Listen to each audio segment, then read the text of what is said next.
Good afternoon, sports fans from all around the globe. I'm your host, Jeff Dawson, East Coast Sports Investors, and this is the Midday Market Report for Friday, February 25th, 2022. As you can hear in the background, the dogs are barking loud as, of course, what timing here as the snowplow guys have officially arrived and the 13-year-old puggle named Bella wants no part of the high pitched sound. But maybe that means there's a lot of dogs coming tonight and this weekend. And today, of course, it's our second trip to the Windy City as we go and meet with Riley Magnuson, the Big Ten guru, the NBA guru, as he gets us set for today, this weekend, and a weekend review of what has been going on in the Big Ten and other games as well. So without further ado, my friend, Mr. Riley Magnuson. Good afternoon, Jeff, how sir. are you? How are you, my friend? The dogs are barking. Apparently, I've got a couple. I mean, I'm hoping this is a sign of good things to come. I don't have a huge card today, but the slim ones that I do are a couple underdogs. So I hope the dogs are barking. How are you over there, my friend? We just can't shake winter, I guess. A few weeks ago, we got just over 2 feet. After that, we had a little snow here and there, a couple inches. And then, unfortunately, last night into this morning, we got that 6 to 8 heavy, heavy, wet snow. And that's a young man's game out there. And I'm a little sore right now. Yeah, absolutely. I don't blame you for that. Fortunately for me, as nasty as it is in the Windy City, I've the responsibilities of actually having to deal with the snow as far as getting out and plowing it or shoveling it, whatever, has left me as an apartment renter. But it was nasty, and not 6 to 8 inches nasty. I'm definitely not saying it was that nasty. We had some action yesterday, windy, nasty, couple inches. So I'm not singing the same tune you are, but yeah, the Windy City is being the Windy City. The East Coast is being the East Coast. The world goes on. I think, right? Well, I'm not counting the days, but I think I have 18 days now till I land at McCarran Airport, and you guys will be a day or two after. So Yes, sir. uh, I will say that 99.9% we won't get any snow out in Vegas. Yeah, what is it? Minus 10,000. We should be okay, right? Minus 10,000, or maybe not even on the boards. I don't know. Maybe I've had a few sandstorms out there during those times, so maybe that counts as a push. How's that? That's fair. Maybe void. Yeah, that's fair. Hey, I've never been, so I'm pumped. I can't wait. Uh, it's been a week since we met, had the show. Give us your week in review in the Big Ten. Give everyone out there how you've been doing on your plays. The NBA was technically off, with the All Star break. It came back last night, handful of games tonight. But overall, what'd you see in the Big Ten? How you've been hitting your plays and whatever else is on your plate. Yeah, I've been keeping it light this week. I actually had a decent week. I'm blanking on what my exact number was for our pod picks. I want to say I was 4 or 5-1. I kept it real light with no NBA, so I had just about 1 or 2 plays a day. Had Oregon last night over UCLA and Notre Dame the night before that. Haven't been going to the Pac-12 or ACC, so it was testing the waters once again, and it proved decently. And went to the Suns minus 10 last night. That 1-1. So I'm excited for the NBA coming back because these Fridays, a little tentative today as far as just still getting back in action, but these Fridays have been super profitable for us on your with the help of your Fade the Public Friday tip as far as picking out some of those narratives. I mean, the Big Ten, I'm trying to think here. I know last night my Illinois Fighting Illini, I tweeted it out thinking we can't bet it legally here in Illinois, but -7 at some points last night against Ohio State coming in, and they lose outright. Kofi Coburn gets into foul trouble again. I saw a tweet. I don't know who the guys are, but the only 2 losses they've suffered in Big Ten play at home was the Purdue loss and this one last night, and both times it was the same officials, and Kofi Coburn was getting in foul trouble. In last night's case, I mean, they got back into the game after he left. It was a case where I think they needed a switch up, honestly. So I don't think it would have mattered if he wasn't in foul trouble last night, if you ask me. But, Indiana taking care of the Maryland Twerps. We've got a couple teams that are starting to fall flat on their face. Michigan might be alive. Is Rutgers dead? I mean, I'm excited for tomorrow. That might be able to answer a couple questions here. Only got to watch a little bit of that Wisconsin-Minnesota game. Wisconsin obviously got the win on the road there. We've talked about how much we don't like Minnesota, but interesting spot there. And then Iowa smoking Michigan State. Aside from last night's Illinois-Ohio State game, is probably the headline of the week as far as Michigan State kind of confirming that they might be the big fat F-word frauds over there, man. And Iowa now cracking I know gambling-wise, we don't really care, certain spots we do, certain spots we don't about rankings, but Iowa cracking the top 25 AP now. They've got a game tonight against the old Nebraska Cornhuskers, I believe on the road, if I'm blanking. I didn't look too much at it. We could talk about that one in a second, but Iowa, I mean, I've been kind of high on them in certain spots all year long. I don't think they're more than I think they win one game max. Maybe if they get favorable matchups, they can get to the Sweet 16. I'm not holding my breath on that one though. I don't know about you. That defense, once they start playing some teams that can shut them down and score the ball on the other side of it, I'm not too high on them. So I'm excited for this weekend, man. Tomorrow's slate of not only Big Ten but the entire country is just a ridiculous slate of games. So I'm pumped for tomorrow. We talked a few weeks ago about Wisconsin winning the regular season. Then they go and lay that egg at home, 7-point favorites against Rutgers. The Rutgers team was on a nice roll there. And I just looked ahead at Ken Palm because they got the revenge game and Wisconsin -1. So I know we're going to get into that one later. I have a hard time wrapping my head around that one. I think the number is right. Rutgers, someone posted today on Twitter, 6-0 outright as home dogs, and in comes this Wisconsin team that, again, if you look at it from the other side, has that revenge spot, but Rutgers has been so dominant at home. So I bet you it'll be a coin flip. I'm not saying it will be a pros versus Joes, but I bet you Rutgers ends up being the public trendy dog again tomorrow. Oh, absolutely. As far as what's the safest bet is, the safest bet might be that a ton of people are going to be pouring money on Rutgers, whether or not they win. I think I'm going to be staying away from that one, depending on what that number is, because I think Wisconsin, in a revenge spot, especially, I think Wisconsin should win that one. But I certainly ain't going to be the way Rutgers is playing at home, the way you just laid it out. I certainly am not going to be betting against them because they're also in a desperation, maybe not desperation, but they're essentially on the bubble. Before the loss to Michigan, I know they were sitting, as far as Lunardi is concerned, Joe Lunardi, as a 10 seed in the tournament.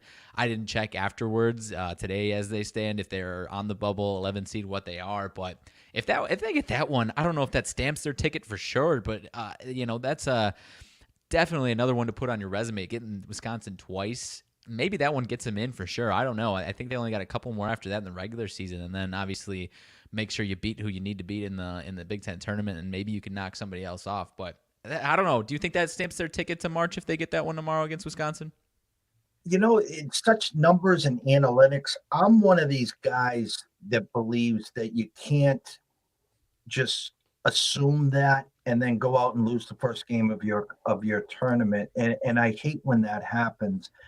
These teams that assume that they're in and go lay an egg in that first game, now sitting on eggshells on Sunday and, excuse my French here, bitching and moaning when they don't get in. Right. Versus the teams that go out and know they need to get a couple wins and maybe get to the semis in their conference tournament. And actually, I think playing better now, they're rolling, should we say. You probably picked off a couple teams as dogs, losing the semis to a team that's better than you. But I think that should be added more weight into the resume versus the regular season. I completely agree. I just pulled it up. Their last 8 in right now. Their last 4 buys, and then there's the last 4 in. They're the last 4 buys right now. So I agree. I don't think it stamps their ticket because there's nothing worse for one of these bubble teams as far as thinking you're in, and maybe you lose a little early in your tournament than you expected, and you're all right. I think I'm good, and then maybe a Virginia that's on the bubble. I might make the argument that they're the number 2 team in that conference now, the way they're playing, and we've seen them play well against Duke. If Virginia wouldn't shock me if they rolled through the ACC and stole one of these at-large bids, and then there's a handful of these mid-major teams that could do the same. So what I'm saying is you just hate to be sitting on that bubble just watching these teams and praying for one of these teams that are probably outside snag one of these automatic bids, and then that gives the outright or the at large bid to whoever the that team is that was supposed to get the outright bid in your conference. You know what I mean?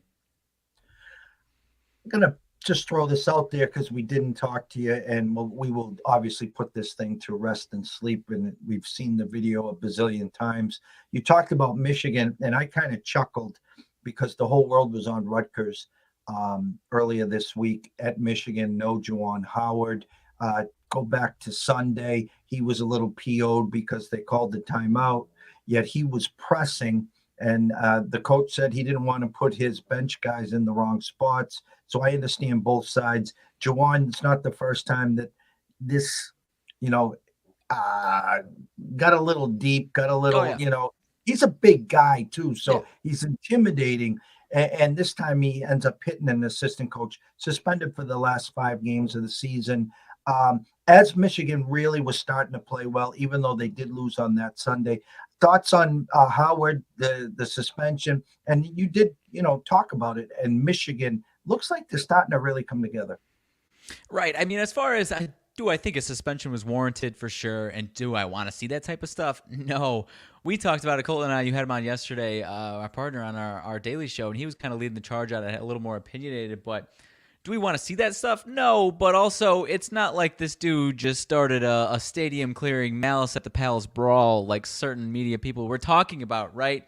And from a Big Ten standpoint, I'm not saying I want to see that, but you can't have a lot of the talking heads are talking about, we want some grittiness back into these games, into basketball. Basketball is becoming too soft. And again, I don't want to see this, but you can't have that opinion and then think, Juwan Howard just committed a federal crime the next day. There has to be a middle ground to where it's, he probably deserves a few game suspension, but also these kids aren't 12 years old. They know you're not supposed to fight another coach. Obviously, it's not setting the best example, but we don't need to be talking about this as if it's the biggest crime in the world. And as far as Michigan going forward, is Rutgers as good as we thought, or is Michigan now starting to ascend into what we expected them to be at the beginning of the season is the biggest question.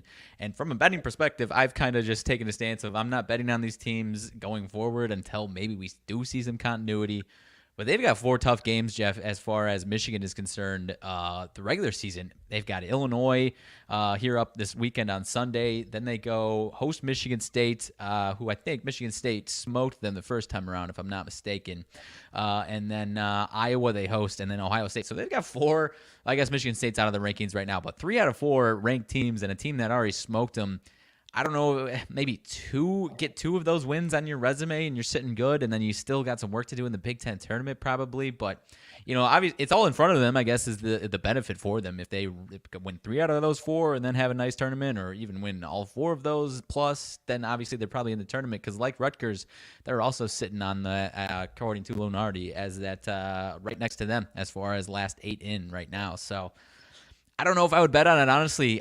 Those are tough matchups for them, just point blank, period. And I don't know that I would bet on it, because if they lose 3 out of those 4 or all 4, you almost put the fork in them for sure, unless they roll all the way through the Big Ten tournament. And whoever would have thought that a loss at home to Michigan State might turn out to be, quote unquote, a bad loss. Right. Right. And that's a team. I mean, we could go on. We've already gone right down rabbit holes for them.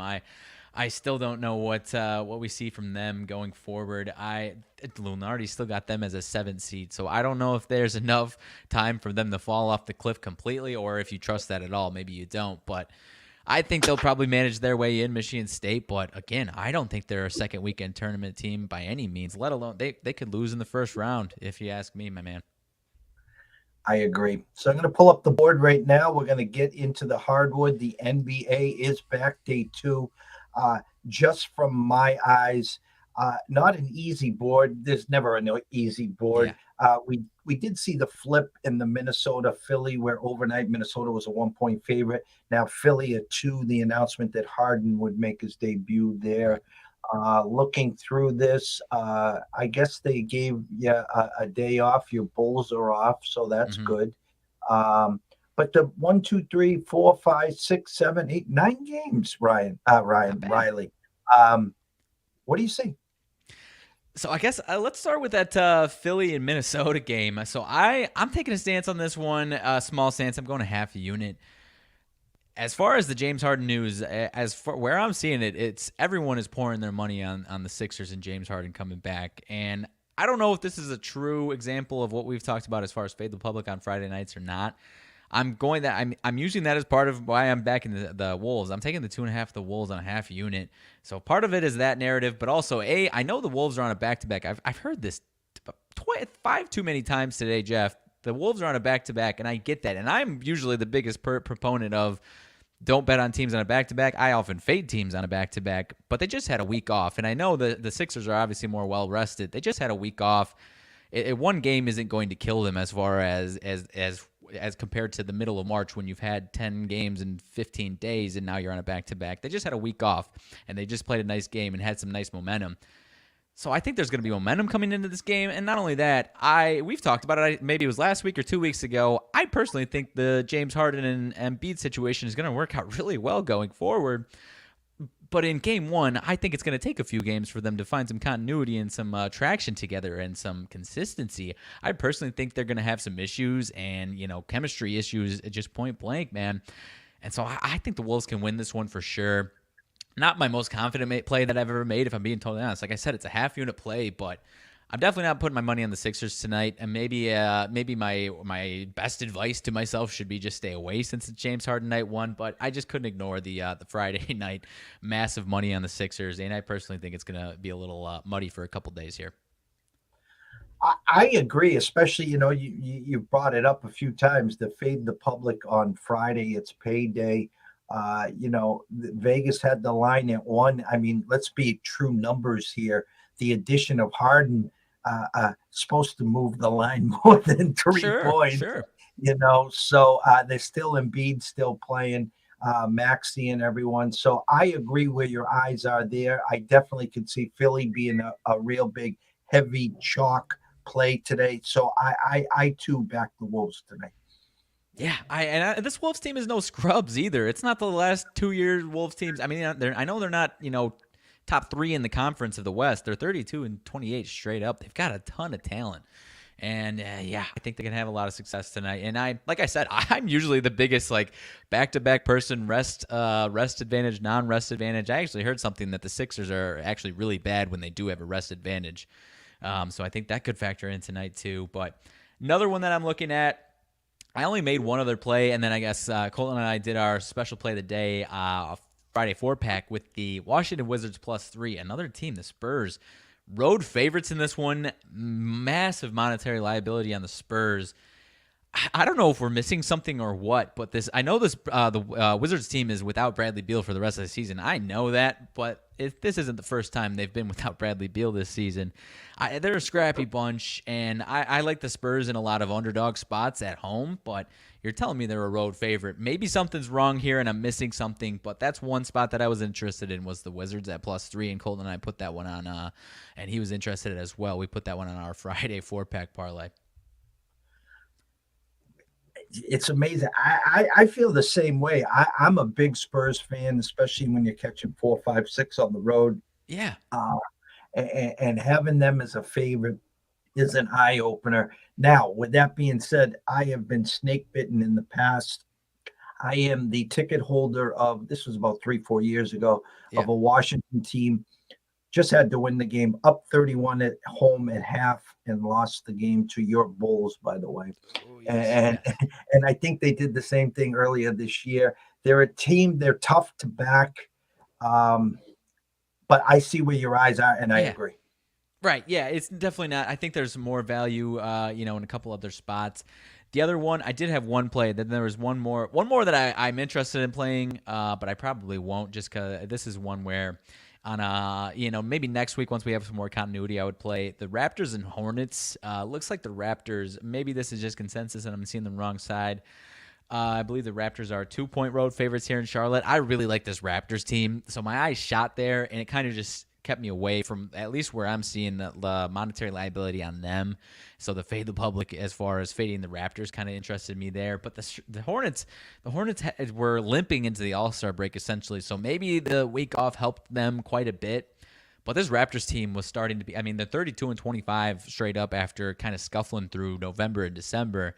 But January and February, they were one of the hotter teams, and they've supplanted themselves pretty firmly in that top 6 of the East, whereas the Hornets are trying to claw their way back into it. So I'm staying away from that one, but I don't know if you had any thoughts on that one. The Raptors initially interested me, and then it kind of scared me away there with the money.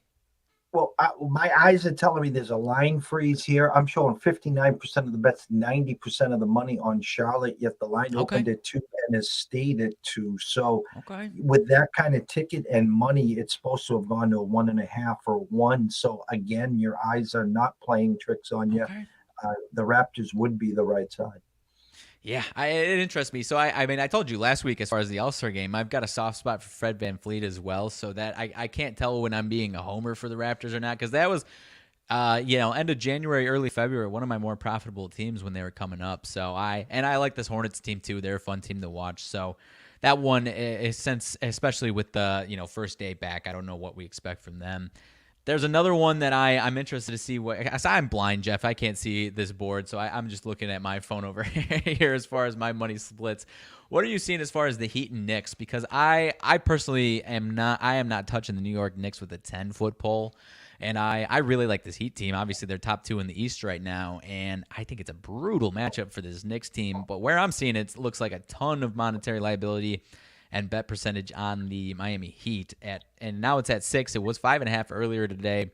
I am going nowhere near that Knicks team, but that if what I'm seeing with the liability is correct, I'm getting a little scared away from the Heat there.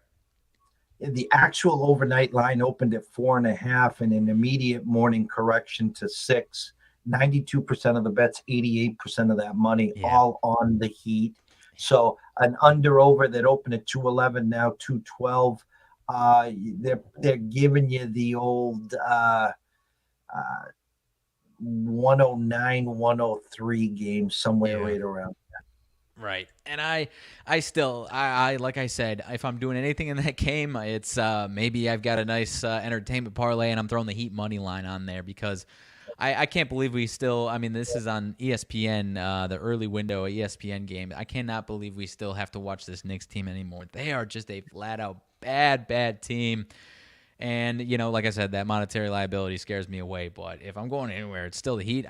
In my experiences over the last few weeks with what we talked about, there's at least one of these favorites from a 5 to 7, 8, 9 point favorites that despite that type of monetary liability still take care of it. The Celtics did that for me a couple of times. I came onto your show. Maybe this Heat team is that, but maybe the Knicks keep it scrappy and like you said, maybe a 108, 104 finish or something like that. But I do not trust that Knicks team at all.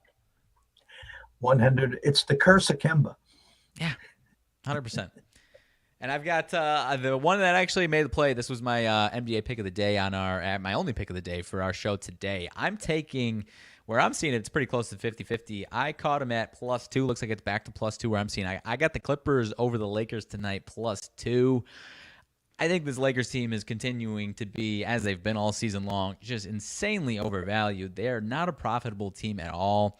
And this Clippers team, 6-0 straight up the last 6 meetings with them. And that includes, and I mean, if you want to look back, that includes a couple times, especially this year, without Kawhi and Paul George. So it's not like it's, Kawhi and Paul George all 6 of those times. This Clippers team, no star power name, firepower that comes into the lineup right now without those 2 guys.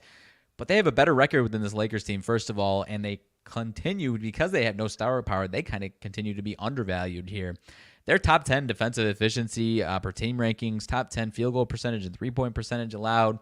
I was saying earlier, when you give them a team that's probably a top 10 defensive team that can shut them down, then that's kind of a concern for the Clippers. But the Lakers have not been that team at all, and especially without Anthony Davis, I think this Clippers offense can do just about whatever they need to do. I think they get this one done outright.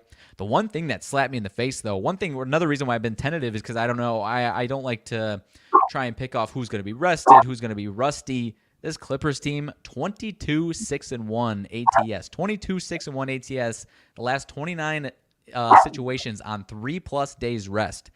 So I don't know what percentage that is, but 22-6-1 on 3+ days rest. If you're concerned about rust with the Clippers, check that off the box. That is not something you need to worry about. They are one of the teams that you can count on is well rested. And the Lakers on the flip side, as far as everyone kind of thinks whenever they get one under their belt, they're back. They're the championship Lakers. Here we go. 16-38. 16-38 to the number last 54 following a straight-up win, which I know was a week ago, so I don't know if you take too much stock in that one specifically, but I don't know if it was just because we haven't seen him in a week, and now we expect them second half of the season. Here we go, but especially without Anthony Davis, I do not expect this Lakers team to do much tonight. Over the course of the season, I don't think they'll become championship contenders. I do think they'll figure out some strengths and figure out a little more continuity than we've seen over the last few months, but I don't think it comes tonight. This Clippers team has just owned them over the last couple of years, and I think it happens again tonight. No, I agree. I think it's kind of funny looking at the initial numbers here. 59% of the bets, 69% of the money on the Clippers, yet the Lakers go from 1.5 to 2. So initially my eyes say a little reverse line movement. I know this. So much hidden public money are on the Lakers. So I think the numbers are deceiving. Even the true Laker bettors always say, I'll never bet them again. And they always bet them again. Yeah, of course. So I think, like Oregon last night, like Michigan State, everyone's sticking with it. They want to hold that ticket saying, I told you so. They were coming, they were coming, they were coming. And just so much animosity going on in LA. Now, this week came out, how LeBron, the GM, basically, he wanted Westbrook. Westbrook was his guy. And our buddy, Mr. Lucky, brings up DeRozan's numbers. Yeah. And because he wanted no part of him. And it's just amazing. It is amazing. And I guess I don't know. I mean, as far as not wanting DeRozan, I don't understand that. I understand wanting maybe a point guard with some firepower, but yeah, I've personally been not a full-on defender of Russell Westbrook, but at least a defender in the camps of where you see certain NBA Twitters go to overreaction points to where he's trash, he's done, he's never going to be effective at all. I mean, we've seen this is his third different team in 3 straight years, and in each of the last 2 spots.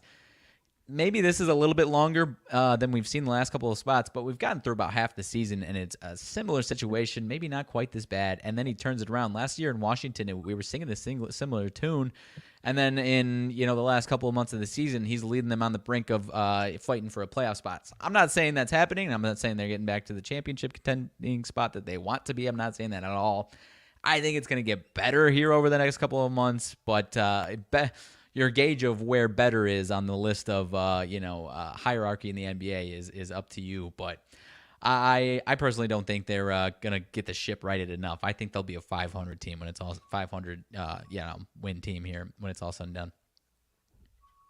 Will be comical if they're in the bubble again, So yeah, or the playing tournament where LeBron's trash the playing tournament. Yeah. Might as well be right. Great eyes on the NBA. A small college slate here. There are 2 Big Ten games. Northwestern at Penn State. Penn State opened at 2, now 1.5. And you talked about Iowa and Nebraska. Iowa opened up at 11.5, now 13.5 at Nebraska. Anything to tell everyone watching and listening here on those 2 Big Ten games, or is there any other games in college ranks today that you see an edge and some value? Yeah, as far as today's slate, I have not made any plays. As far as Iowa, Nebraska goes, if I'm going anywhere, it is a public side. But if I'm going, and it has jumped up a little bit, I personally am staying far away from it. If I am going anywhere, it's Iowa, lay the points or don't play it at all, because the last 3 games, 98-75, 102-64, 96-72, Iowa versus Nebraska, going back to the last couple of years. I think it could be a similar situation because Iowa is still full-fledged. We're kind of finding our groove here, trying to get into the Big Ten tournament. And whereas Nebraska, like I said, I'm not playing this. Last Friday, that game against Maryland, I came on and I told you the over. I feel like that's the most valuable spot we've found for any Nebraska game, period. They're 13th in tempo in the nation, whereas Iowa's top 50. So I think it's the top fastest paced teams in the Big Ten. But Iowa is like a top 5 AOE offensive efficiency, whereas Nebraska is like 198. So it's helter skelter. And I would honestly say the same thing that I said last week, as far as it wouldn't be why I make this play, but you're going into Friday with Nebraska being the case I'm talking about. Going into Friday, their season's essentially done. They're 7-20 straight up. No way they're running through the Big Ten. They ain't thinking they're running through the Big Ten. It's Friday night. They're looking forward to the after game festivities, Saturday night festivities. I don't think they care about this game. I think the box score that we've seen the last 3 times between these teams could be real similar. It's almost, do you trust Iowa to show up and put the ball in the hole consistently and shooting well enough? And I would say yes, but like I said, I'm going to stay away from it tonight. Any surprise the coach got an extension? Hey, I don't know. We were joking about this earlier. Scott Frost and Fred Hoiberg, lose X amount of games and they both come back. I don't know how you figure that. I don't know who could fix this Nebraska football's a different story. They've got a nice tradition. I don't know who could come in and fix this basketball program. And I've got my own personal thoughts on Fred Hoiberg. He spent some time with my Bulls, and ever since his Iowa State days, it has not been much to write home about. So I guess I don't know. Like I haven't followed the situation with him closely enough in Nebraska. I don't know if the players like him or not, but yeah, he's a little too soft spoken. He's not a Big Ten guy as far as that grittiness or the middle of the country type stuff. I think he belongs in the Pac-12 or maybe the deep SEC, maybe the Pac-12 or maybe mid-major. But yeah, Fred Hoiberg. Rough days as a Bulls coach for me, so I don't have the best thoughts on Fred Hoiberg on my side. My eyes are showing reverse line movement on Northwestern. Penn State opened at 2, now 1.5. 78% of the bets, 92% of the money all coming in on Penn State. Opened at 2, now 1.5. I swear, when you think of Rutgers at home, you think of Penn State the same way at home, and they're apples and oranges. Right. This Northwestern team that has just got no respect all year. I mean, I think it's a Northwestern number, but you and I both know when you go to the well with them, short dogs on the road, it generally doesn't end well. Right. And I agree. I would say if you're going anywhere, my money would probably be on Northwestern because they're a solid team. If you replayed the season for Northwestern 100 times, there's at least a couple situations where they're Rutgers, right? And they're this fun team and upsetting teams. Because how many times have they had single-digit losses to some of these ranked teams in the Big Ten, right? And at Penn State, like you said, Penn State's not too far from that either. I personally think it's a coin flip. And if I'm going anywhere with that reverse line movement, the money we're seeing, I'd probably go Northwestern or nothing. But too much of a coin flip for me. Kind of the same thing. I mean, do these teams have some pride? And they're playing scrappy right now for sure. And I think in their hearts, maybe in contrast to Nebraska, they probably think if in a perfect world we could make a run. I obviously don't think that's happening, but I think they show up tonight, and I guess I'll say Northwestern or nothing for me on this one. Saturday and Sunday, Big Ten. What can the viewers and the public be thinking of and getting ready to watch on Saturday and Sunday? Maybe I know you probably don't have any numbers in front of you. Highlight the games on Saturday and Sunday and maybe a sneak peek / lean or something, or someone that you could see pulling an upset. Yeah, I mean, we've got Saturday Purdue at Michigan State. I really have no idea what that line is going to be. We've talked about it. We think Michigan State is the biggest fraud in the damn land. I personally do in the Big Ten, at least at this point, and in the country potentially as well. I have no idea what that line will be. If it's under 5, I would kind of be surprised. I could see that happening, I guess, if people think Michigan State is going to show up at home here. But I think Purdue shows up and rolls them. I guess I can't remember if they've played each other this season. No, this looks like the first meeting between them this season. I think they roll them. I don't think Michigan State's got enough size to hang with Purdue. I think they smash them and bang them all game long. All right, don't fall off your chair. Uh-oh. Ken Palm's got Purdue -2, 77-75. Wow. Yeah. That breaks my brain. They were just, I guess it was on the road, but yeah, I mean, they were 2.5-point favorites at home against Illinois, and Illinois comes in and smokes them. 4-point 4-point favorites at home against Wisconsin. Wisconsin beats them by 8. I think everyone I think is just expecting this team to be the classic, okay, we're figuring it out right before March. And from our experiences, usually this happens about a month ago. It's a slowly uphill progression throughout the season into January where you start to see some flashes finally. Maybe they struggled at the end of the non-conference or all through non-conference. Into January, they start to look like, okay, maybe this is a team. Then February, it's like, wow, look at Michigan State right now. They're back to a top 15 team.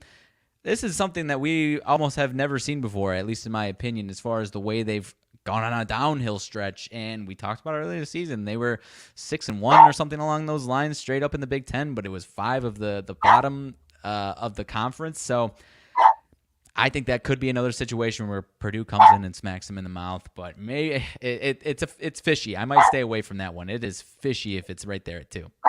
So Purdue's 24-4, loss at Rutgers, loss at home to Wisconsin, loss at Indiana, loss at Michigan. If I told you this,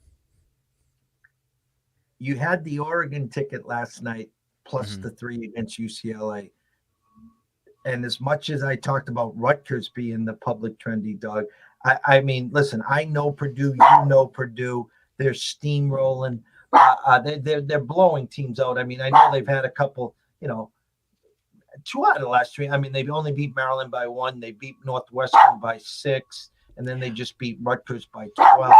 But as you said, when it smells, I mean, maybe Magic's playing, maybe Draymond Green's playing. Mateen, I don't know, but right.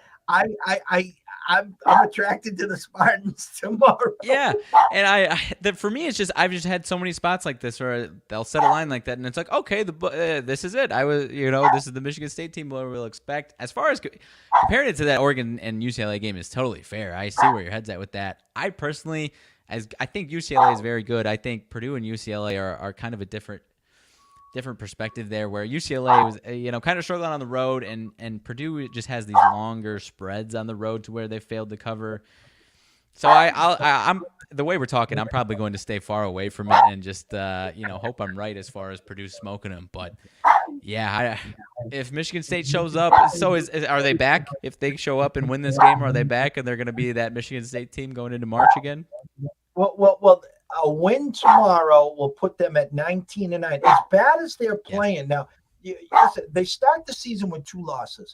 Opening game against Kansas, they win 5 in a row, and then they lose to Baylor, and then they win 1, 2, 3, 4, 5, 6, 7, 8, 9 in a row, and then they lose to Northwestern, beat Wisconsin, lose to your Illini, beat Michigan and Maryland, lose to Rutgers and Wisconsin, beat Indiana. Now they're in a 3-game losing streak. Penn State, Illinois, Iowa, Purdue on Saturday, and then they end the season at Michigan, at Ohio State, home against the Twerps.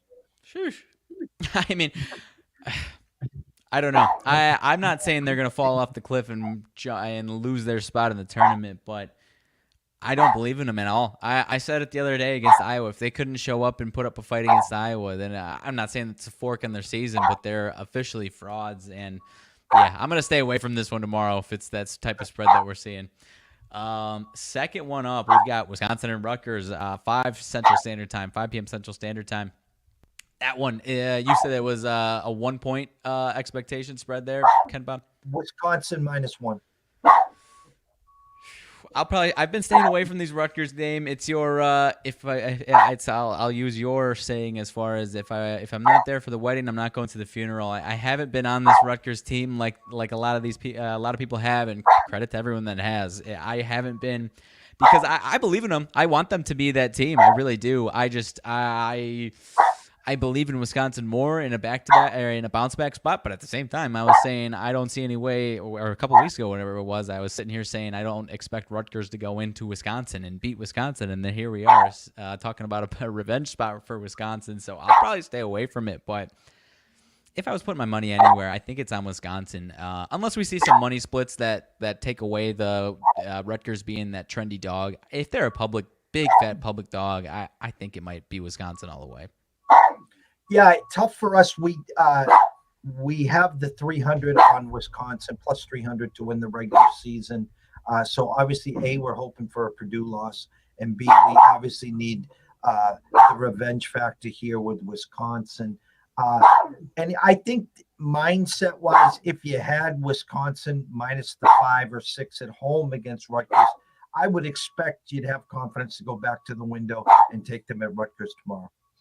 Yeah, I agree with that for sure. And I think like you said, with the regular season in their sights, they close it out after that with Purdue and Norton, Nebraska. So it's right in front of them for them. If they win their last three, find a way to knock down Purdue, or at the very least win 2 out of the 3 and hope Purdue loses 1 or 2, then they're sitting right there at the top. So from that angle of it, they cannot afford to lose this game. So maybe I take a stronger look at Wisconsin once we see this number after thinking about it like that.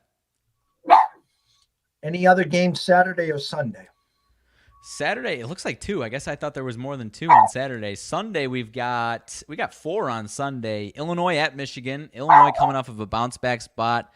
That might be the deciding factor of, is Michigan back or not. If Illinois comes in and smokes them and everyone's thinking Michigan's going to be Michigan is already back, I don't know. I don't bet on Illinois because we can't legally, and I'm a fan of Illinois, but in a bounce back spot, they've obviously kind of been teetering back and forth, win loss over the last week or so, but they've been a pretty hell bent team on not losing 2 straight games. So I think Illinois could go in and win that one, but obviously I'm biased. Ken Palm has it Michigan -1, 72-71. Okay.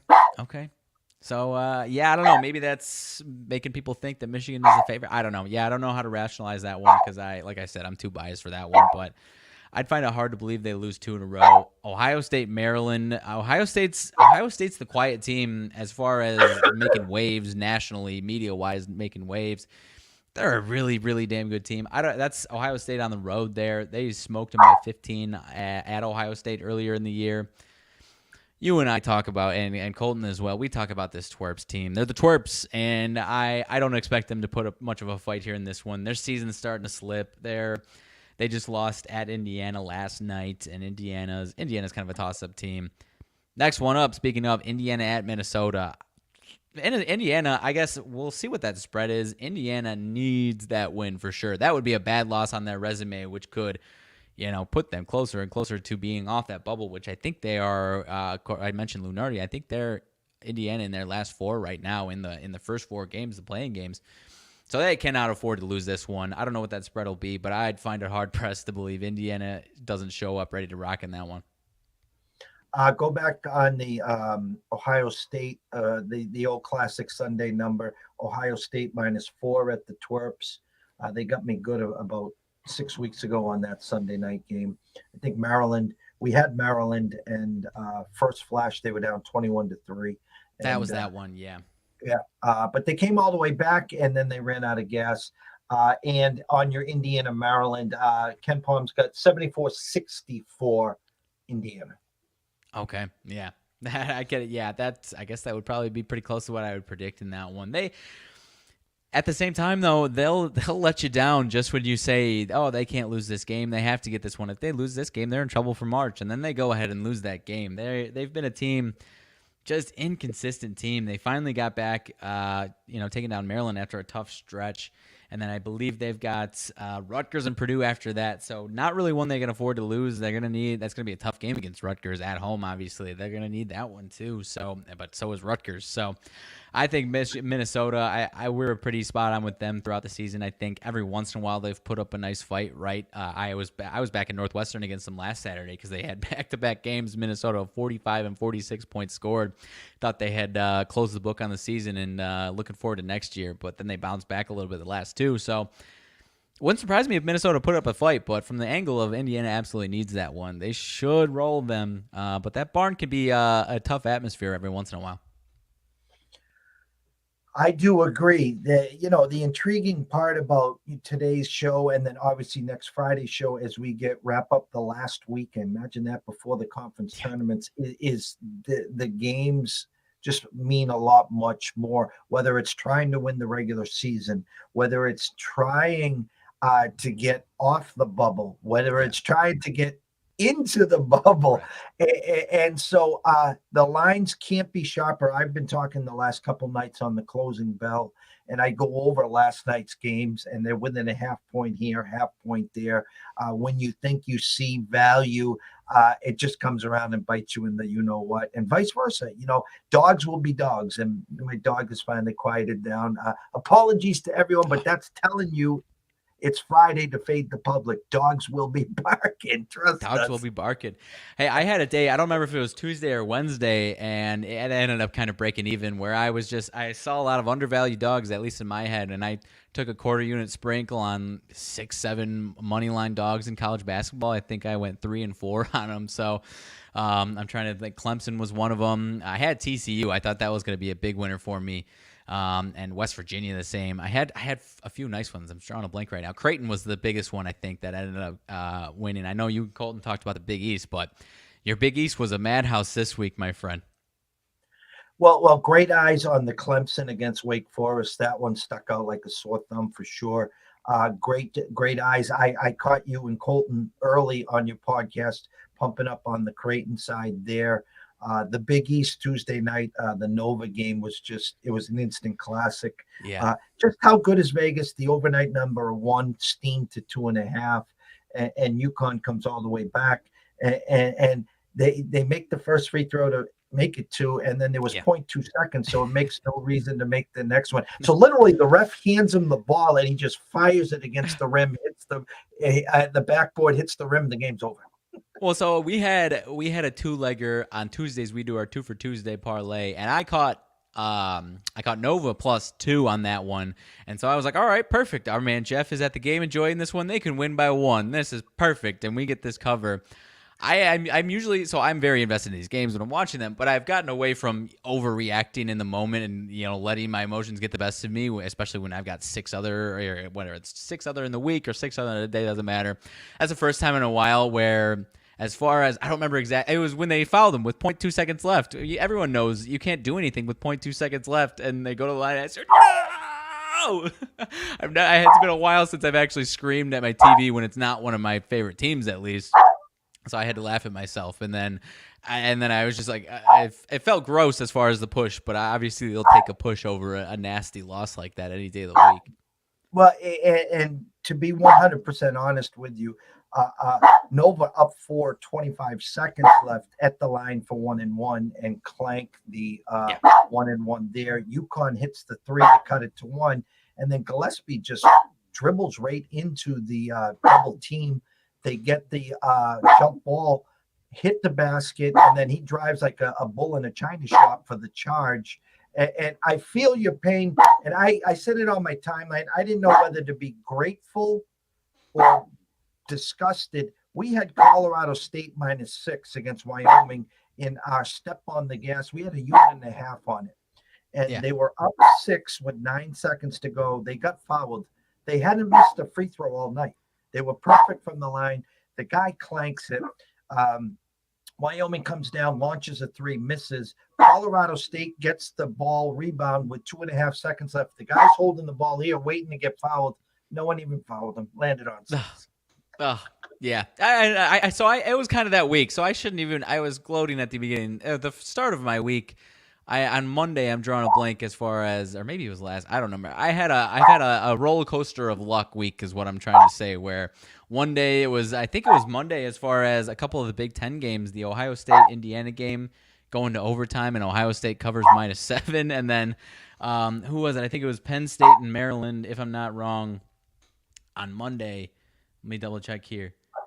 Yeah, Penn State and Maryland. I had the under 128.5, and it finishes at 128. Maryland's up by 6, and they rebound the ball with about 7 seconds left, and nobody fouls them. And it was the opposite. So I like I said, I've had a roller coaster of luck week, and now I'm kind of getting out of that and keeping it light and tentative. And won a couple yesterday. I got 1 or 2 today. So going into the weekend with a huge slate. I mean, we mentioned it at the top, but one of the best as far as the high level, big Power 5, Power 6, whatever you want to call it, slates. One of the best of the season, if not the best tomorrow. I can't wait. He's Riley Maggs at RMAGS, TTL Sports at Talking the Line. This is our midday market report for Friday, we meet 2 p.m. Eastern. We talk NBA, we talk Big Ten, we talk hoops. And in a few months, actually, I shouldn't say a few months, we'll be talking back with the Cheeseheads, the draft, Aaron Rodgers. But as we close here, please tell all the listeners here where they can follow you and Colton at all your social platforms, your podcasts, etc. Yeah, you see it scrolling right down there. You can follow myself, RMAGS TTL Sports, at RMAGS TTL Sports, and Talking the Line Twitter at Talking the Line. Catch my partner, Colt TTL Sports, at Colt TTL Sports, on Twitter as well.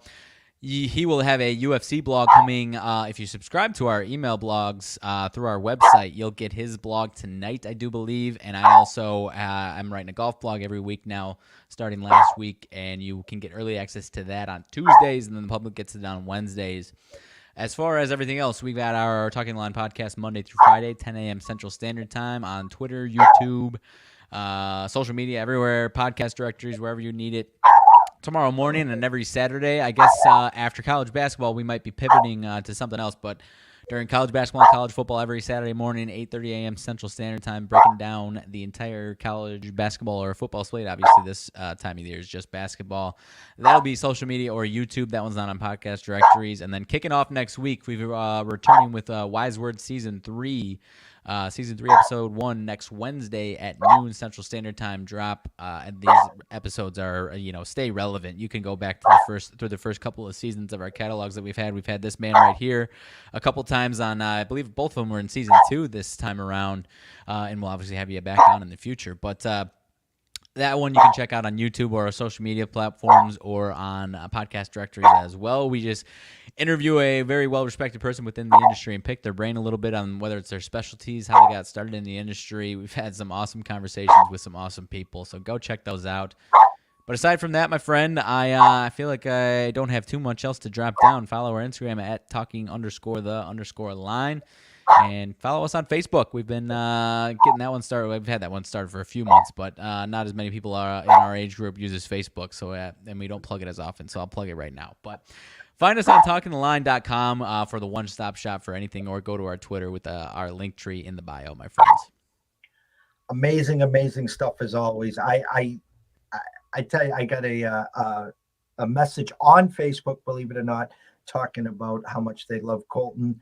And I says, he makes my life and job so much easier. And the same with yourself. I just love my Thursdays and Fridays getting out there and not having to jump on JetBlue to go to the Windy City, but just, hit a few words, send you a link, and here we are, talking from Boston to Chicago every Thursday and Friday. And you guys, I'm telling you, I'm so looking forward to hoping shaking hands and breaking bread Yes. in Vegas. I know it's Vegas, and it will be your first time out there. Colton's been out there a bazillion times, like myself.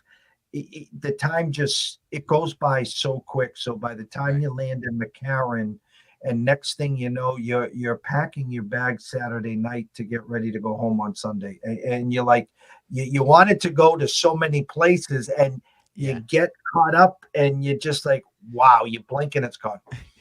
Like I've told you, and I've told Colton and everyone else that asks us about it and what I'm excited for. And I'm excited for everything. I've never been. You guys, I've heard about all these places that you're talking about, but I'm sure we don't have enough time to go everywhere. So just take me where you guys, where anything's happening, wherever you think I need to go, I will be happy. I am a very content, go with the flow person. And it's gonna be a blast, man. I can't wait. We'll have plenty of fun. We'll have plenty of action to watch and plenty of hands to shake. So I can't wait to get out there next month, or 2-3 weeks, whatever it is now. For myself, Jeff Dawson at EC Sports Invest, thank you all the listeners. If you haven't followed us, please follow us at EC Sports Invest. If you're a YouTube subscriber, do me a big favor. Go over to YouTube at East Coast Sports Investors, Talking the Line. Subscribe, it's free. And if you want, you can smash the review and the like button and all that good stuff. And the same with Twitch. We're going to be talking and trying to get some live action going with myself, Colton, Riley, and talking games as they're going in, numbers, maybe times to jump in, times to bail out. And that's what our game plan is. But we're going to be talking together a lot more because we still got 10 more months in this year in 2022. So If you are, if you're wagering or investing tonight, this weekend, we always want you to do that responsibly. We ask you if you have a problem to pick up the phone. There's an 800 number available. Ask for help. Why? Because myself and Riley care. We would like to see you here today, tomorrow, next week, next month, through 2022 and beyond. Have a day. Have a blessed day. Cash some tickets. Stay in your lane. Fade the public. It's payday. It's Friday. So as you heard most of the show, the dogs are barking. So have a blessed day, and we will see you tomorrow.